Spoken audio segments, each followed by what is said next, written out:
Televízna relácia Ryby, rybky, rybičky prichádza na obrazovky kanálu Fishing and Hunting so svojou novou premiérou. V nej vás pozveme na zimný lov kaprov pomocou plaváka. Dozviete sa, ako menia kapri chute počas dňa a popritom vyskúšame aj aktivitu dravcov. Samozrejme nechýba ani úlovková súťaž, v ktorej niektorí slovenskí rybári od nás opäť dostanú zaujímavé ceny a v druhej časti to skúsime s mrenami. Čo im viac chutí, kostné červy alebo syr? Je syrové krmivo nevyhnutné alebo vám žravá mrena zaberie na všetko?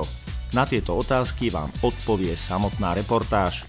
Samozrejme nebude chýbať dobrá rada na záver.